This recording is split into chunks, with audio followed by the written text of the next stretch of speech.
The continuing fallout now from Michael Flynn pleading guilty to lying to the FBI. Critics of the Trump White House are calling it a significant development in Robert Mueller's investigation into Russian meddling and possible collusion.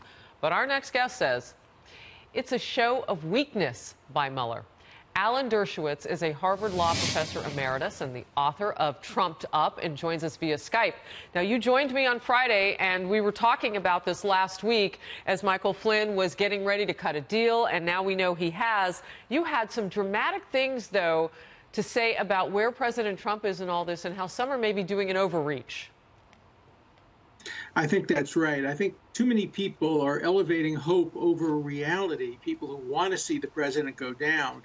But this is not a show of strength. If Flynn had very strong material against the president would have pardoned him. The president allowed him to make a deal with the special counsel. And the deal is not a particularly good one for the special counsel because he had to indict him for lying.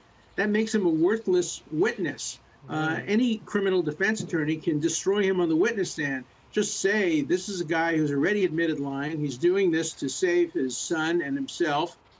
He's not only singing, he's composing. He's making up stories or exaggerating stories in order to give the prosecution what he wants. So I don't see this as a show of strength. The show of strength would have been indicting him for a conspiracy that included other people.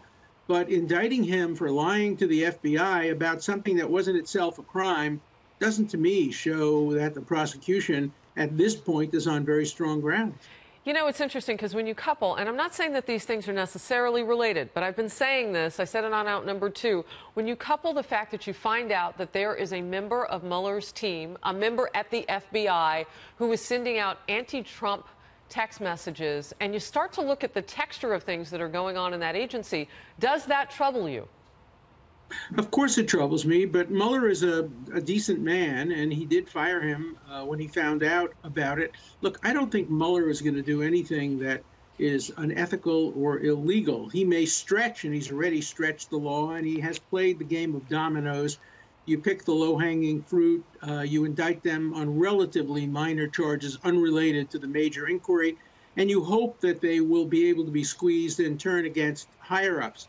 But at this point, I don't see very much coming out of that. Dianne Feinstein, the senator from California, was dead wrong when she said you can charge a president with obstruction of justice for firing the director of the FBI.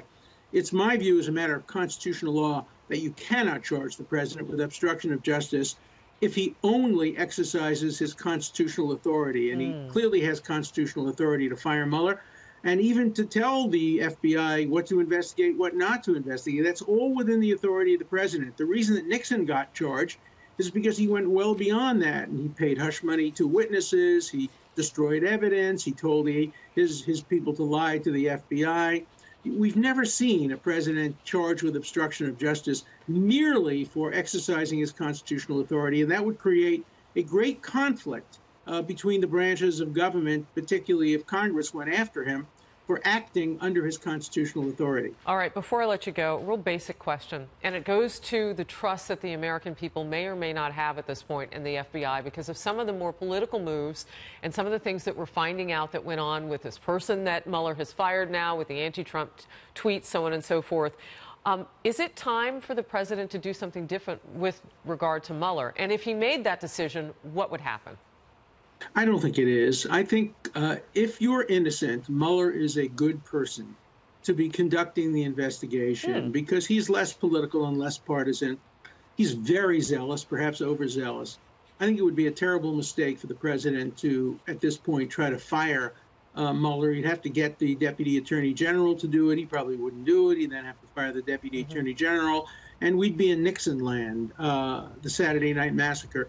I think he's much better off cooperating. I don't think he is vulnerable. What Flynn lied about was not a crime. He lied about trying to get the Russians. And so I think he should just continue to do what he's been doing. I want to make it clear that was my own question. Nobody is suggesting that. But when you look at just the texture of things that have gone on with the bias that's now being hinted at as he's had to fire the person over those anti-Trump tweets, and then now, as you put it, Mueller kind of stretching the law, but not going beyond and potentially having a very weak case at this point. Still no evidence of collusion. Go ahead, No, last I word. think he would. I think the president would only strengthen Mueller's hand if he tried to fire him. Remember, collusion is not a crime. It's only a conspiracy to commit a crime that becomes criminal, and there's just no evidence of that at this point in time. Alan Dershowitz, thank you very much for your expertise. We appreciate it. Thank you.